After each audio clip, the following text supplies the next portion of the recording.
Welcome to Glisso English. Real life stories. Have you ever felt a sharp pain or noticed something wrong with your body, but instead of calling a doctor, you just brushed it off? Maybe you told yourself, I'm just tired, or it's just stress, but deep down, you're freaking out. You're terrified of what the doctor might say, and you're terrified of the out-of-pocket expenses. Today, we're following the story of Elena in the diagnosis denial. She knows something is seriously wrong, but fear and money are keeping her silent. As we watch her journey from deep denial to finally facing the music, you are going to learn essential real-life English vocabulary, including powerful idioms for anxiety, medical terms, and phrases we use when we're trying to keep up appearances. Grab a notebook, pay close attention to the highlighted phrases, and let's see if Elena finds the courage to make the call. Let's jump in. Elena gripped the edge of the kitchen counter as a sharp, hot flash of pain shot through her left shoulder. It wasn't the first time this week. In fact, it was the fourth. Along with the pain came a heavy, suffocating fatigue that 3 cups of black coffee couldn't seem to lift. She leaned her head against the cool cabinet doors, closing her eyes until the throbbing subsided into a dull ache. "Just a pulled muscle," she muttered to the empty room. "I must have slept wrong." She opened the cabinet and pulled out a bottle of generic, over-the-counter painkillers. She rattled 2 pills into her palm and swallowed them dry. Elena was a master of avoidance. Whenever her body tried to tell her something was wrong, she simply brushed it off. But deep down, a nagging worry was starting to take root. She knew this wasn't just a bad night's sleep. It felt deeper, heavier. Yet every time the thought of seeing a doctor crossed her mind, anxiety gripped her chest.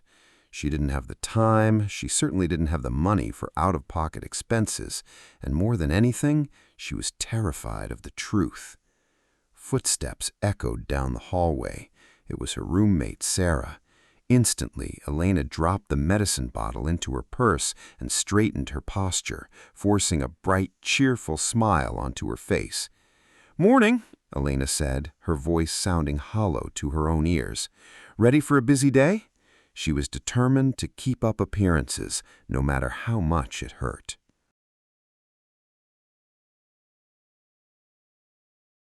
The clock on the wall read 2 o'clock in the morning, but Elena was wide awake. The dull ache in her shoulder had returned, keeping her tossing and turning for hours. Finally, she gave in to the temptation she had been resisting all week. She reached for her laptop, the screen illuminating her dark bedroom with a harsh, blue glare. Her fingers trembled slightly as she opened a browser window and clicked on the search bar. Slowly, she typed, "Chronic shoulder pain, extreme fatigue, unexplained weakness." She hit enter, and within seconds, millions of search results flooded her screen. Elena began to scroll down, reading through medical forums and symptom checkers. She quickly found herself spiraling into a dark hole of worst-case scenarios. One website suggested a benign muscle strain, but the next 5 links pointed to much scarier possibilities. She read articles about neurological disorders, permanent nerve damage, and severe autoimmune diseases. Her heart began to race, pounding wildly against her ribs as she read the list of long-term complications. "No, this can't be right," she whispered, her breath catching in her throat. The terrifying descriptions on the screen felt like a glimpse into a future she was not ready to face. Panic washed over her, making it hard to breathe. Before she could read any further, she slammed the laptop shut with a loud snap. She threw the computer onto her nightstand and pulled the blankets tightly over her head. She resolved right then and there never to look up her symptoms again. But closing the laptop did not make the terrifying thoughts disappear. The fear had already taken root, and the silence of the night only made it louder.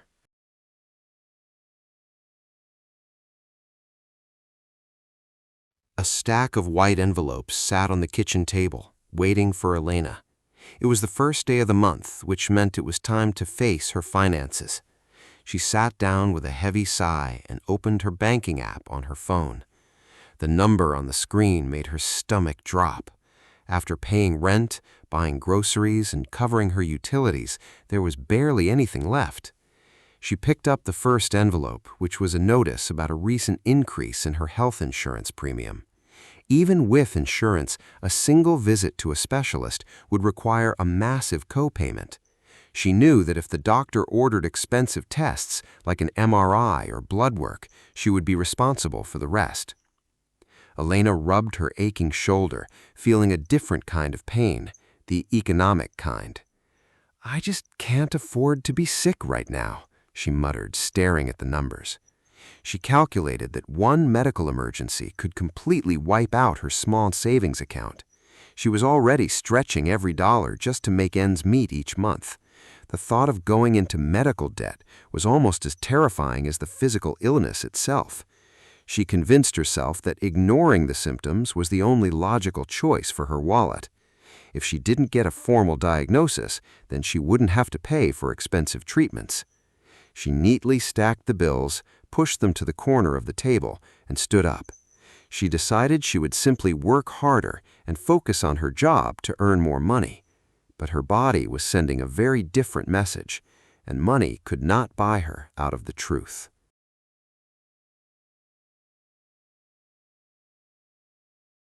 The restaurant was loud and filled with the delicious aroma of roasted garlic and herbs. Elena sat across from her brother, Liam, trying her best to focus on the conversation. It was Liam's birthday, and the entire family had gathered to celebrate at his favorite Italian bistro. Everyone was laughing and sharing stories, but Elena felt like she was trapped behind a thick glass wall. A sharp, stabbing pain shot through her left shoulder every time she tried to lift her fork. To avoid drawing attention to herself, she switched her fork to her right hand and took tiny bites. She forced a bright smile onto her face and laughed at all of Liam's jokes right on cue. She was pouring all of her energy into keep-it-up appearances for the sake of her family. But as the night wore on, the suffocating fatigue began to take over. She leaned back in her chair, her face losing its natural color as she fought off a wave of dizziness. Liam stopped mid-sentence and looked across the table, his eyes narrowing with concern. "Elena, are you okay?" he asked, lowering his voice so the rest of the family wouldn't hear. "You're barely touching your pasta, and you look incredibly pale." Elena felt her heart skip a beat as panic flared up inside her chest. She quickly adjusted her posture, waved her hand dismissively, and let out a forced laugh. "Oh, I'm perfectly fine," she lied smoothly, her voice pitched a little too high. "I just had a brutal week at work, and I'm running on empty." Liam didn't look convinced, but he let the subject drop as their mother raised a glass for a toast. Elena smiled and joined the toast, but inside she was biting her tongue to keep from crying. She was successfully playing the part of a healthy person, but the act was becoming harder to sustain.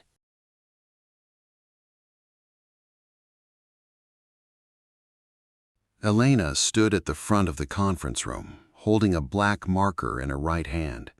She was delivering an important quarterly presentation to her manager and the entire marketing team. Everything was going smoothly until she reached out with her left hand to point at a chart on the screen. Suddenly, a blinding electric shock of pain surged from her neck down to her fingertips. Her breath caught sharply in her throat, and the marker slipped from her numb fingers, clattering loudly onto the floor. She froze completely, her mind going completely blank as she lost her train of thought mid-sentence. The room fell dead silent as her colleagues stared at her, waiting for her to continue. Elena gripped the edge of the podium with her good hand, trying to steady her shaking knees. "Excuse me," she stammered, her voice faint. "I just lost my place for a moment." She managed to rush through the final 2 slides, her voice trembling and her forehead slick with cold sweat. As soon as the meeting adjourned, she hurried out the door and sought refuge in the quiet break room. She leaned against the counter, closing her eyes and breathing heavily as she waited for the flare-up to pass. The door clicked open, and David, a senior designer she had worked with for years, walked in. He closed the door behind him, his face filled with genuine worry as he approached her. "Elena, you hit a wall out there," David said gently, placing a hand near her arm. "You look completely exhausted, and you dropped the marker because you couldn't grip it." Elena opened her mouth to make another quick excuse about stress, but David shook his head. "Please don't tell me you're fine. You need to see the company nurse right now." Elena looked down, the wall of denial she had built so carefully finally beginning to crack under the pressure.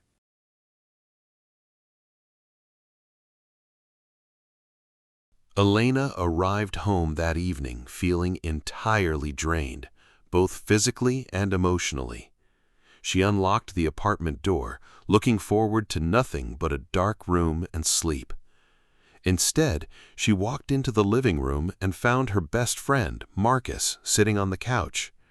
Her roommate, Sarah, stood near the kitchen, looking anxious and holding a small trash can. Marcus stood up immediately, holding 3 empty bottles of over-the-counter painkillers in his hand. "Sarah found these hidden at the bottom of the bathroom cabinet," Marcus said, his voice tense. "Elena, these are high-dose pills, and you have emptied 3 bottles in less than a month." Elena felt a defensive anger flare up inside her, masking the sudden panic that gripped her chest. "You have no right to go through my things," she snapped, reaching out to grab the bottles. Marcus stepped back, refusing to hand them over, his eyes filled with deep frustration and worry. "We are doing this because we care about you," Marcus shouted, his voice cracking slightly. "You are reckless, Elena. You are limping, you are pale, and you are eating these pills like candy. You need to face the music and see a doctor before you do permanent damage to your body." The harsh words echoed through the apartment, breaking the final defense Elena had left. The anger drained out of her all at once, replaced by a wave of heavy, crushing despair. She collapsed onto the couch, buried her face in her hands, and finally began to sob uncontrollably. "I can't, Marcus," she wept, pouring her heart out as the tears streamed down her face. "I'm driving myself crazy with fear because I don't have the money to pay for a major illness. I'm terrified that if I go to the doctor, they will tell me that my life is over." Marcus sat down beside her, his angry expression softening as he wrapped a supportive arm around her shoulders. Now that she had finally come clean, the heavy burden of her secret felt just a little bit lighter.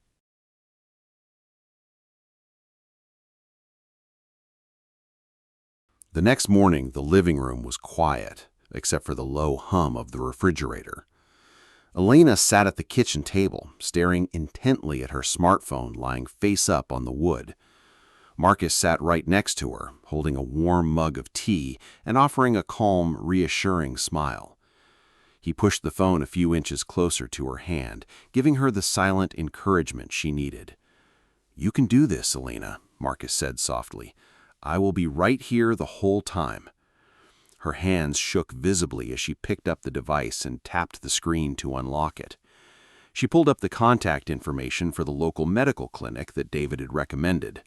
She swallowed hard, took a deep, stabilizing breath, and finally pressed the green call button. The phone rang 3 times before a pleasant, recorded voice answered the line. She had to navigate a confusing automated menu, pressing numbers to select the scheduling department. After a brief hold, a friendly receptionist named Linda greeted her and asked how she could help. "Hello," Elena said, her voice cracking slightly before she cleared her throat to speak up. "I need to schedule an appointment with a primary care doctor for some persistent symptoms." Linda asked for her name, date of birth, and then requested her health insurance details. Elena read the numbers off her insurance card, her heart pounding as she waited for the validation. "Great, your insurance is active, and we have an opening next Tuesday morning," Linda said. Elena checked her calendar, realizing she would have to request a few hours off from work. "That works for me," Elena replied, feeling a strange mixture of relief and intense anxiety. The receptionist confirmed the appointment time and took down a brief note about her symptoms. As Elena hung up the phone, Marcus and Elena let out a long breath they felt like they had been holding for months. They had finally taken the first concrete step toward health, and there was no turning back now.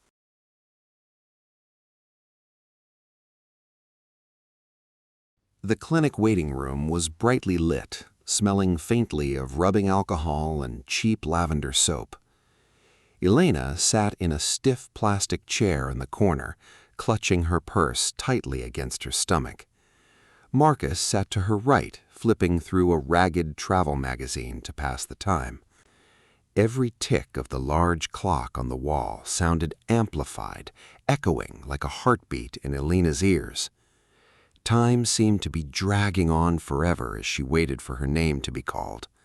She felt an overwhelming urge to stand up, walk out the door, and run back to her apartment. Her anxiety was spiking, causing a flock of nervous butterflies to flutter wildly in her stomach. She watched a young mother soothing a crying baby and an older man staring blankly at the floor. Everyone in the room seemed to be trapped in their own private world of worry and suspense. Elena shifted uncomfortably as a sharp twitch of pain reminded her exactly why she was sitting there. "Elena Vance?" a nurse in bright blue scrubs called out, looking into the waiting area. Elena froze, her heart leaping into her throat as she stood up on unstable legs. Marcus squeezed her hand firmly, giving her a reassuring nod as she walked toward the inner doors. The nurse led her down a long white hallway lined with identical examination rooms. Elena felt like she was on pins and needles, waiting for the final judgment on her health. She was weighed, her blood pressure was taken, and she was told to wait for the doctor. Sitting alone on the examination table, the paper crinkling beneath her, the silence was deafening. The door handle clicked, turning slowly, and Elena held her breath as the moment of truth arrived.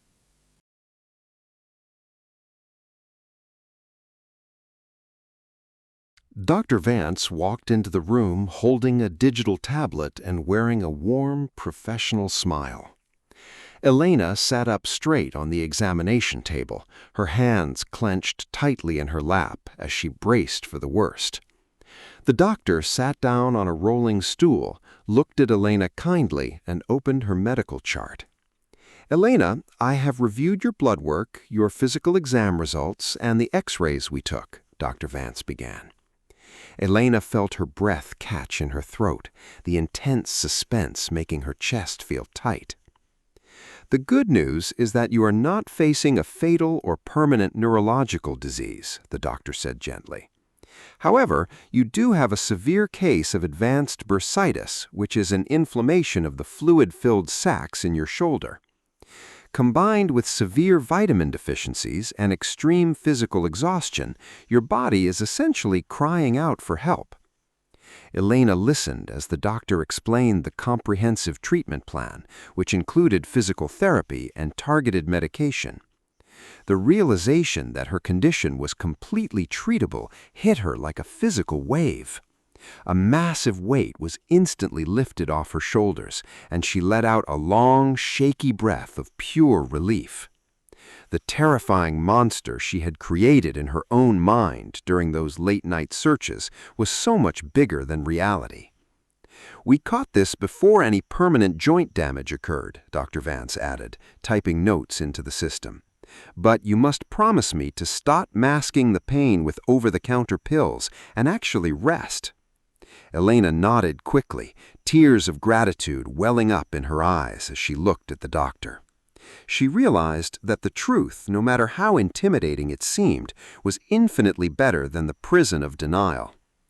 As she walked out of the clinic into the bright afternoon sun, she felt like she could finally breathe again.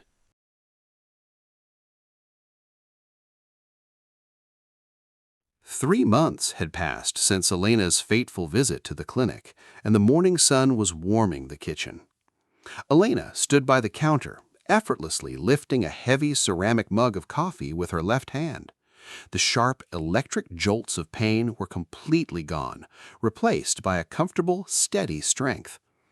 Through consistent physical therapy and proper nutrition, she was finally feeling healthy again. She sat down at the table, opening her laptop to review her monthly budget with a calm mind. Her finances were tight, but she had worked out a very manageable payment plan with the hospital billing department. By paying a small, fixed amount each month, she was slowly clearing her medical debt without drowning. She looked out the window, reflecting on the dark months she had spent trapped in deep denial. "Hindsight really is 20/20, she whispered to herself, taking a slow sip of coffee. She realized that the paralyzing fear of the cost had actually cost her months of unnecessary physical suffering. Ignoring her symptoms hadn't saved her money. It had only allowed the underlying inflammation to get worse. The door clicked open, and Marcus walked into the kitchen, dropping his car keys onto the counter. He looked at Elena, noticing her relaxed posture and the healthy, bright color in her cheeks. "Look at you," Marcus smiled, pouring himself a cup of tea. "You look like a completely different person." "I feel like one," Elena replied genuinely, returning his smile with absolute confidence. "I learned the hard way that running away from a problem only makes the shadow it casts much bigger." She had turned over a new leaf, promising herself to always listen to her body and face her problems head on. Elena was finally moving forward, living her life on the road to recovery with a bright, clear future ahead. What a powerful journey for Elena. She learned the hard way that running away from her health and financial fears only made them worse. But by facing the music and taking things head-on, she finally found herself on the road to recovery. Now it is your turn to practice your English. Which of the idioms we covered today was your absolute favorite? Was it hindsight is 20/20, running on empty, or keeping up appearances? Let me know down in the comments below. I read every single comment, and practicing your writing is the best way to make these phrases stick. And you can find all the vocabulary of the story down below in the description box. If you found value in Elena's story today, please hit that like button and subscribe to the channel. Your support helps us keep creating these real-life English learning stories for you. If you are ready to keep learning right now, click on the next video appearing on your screen. We will dive into another real-life dilemma and learn even more advanced vocabulary together. Thank you so much for watching. Take care of your health, and I will see you in the next story. Goodbye!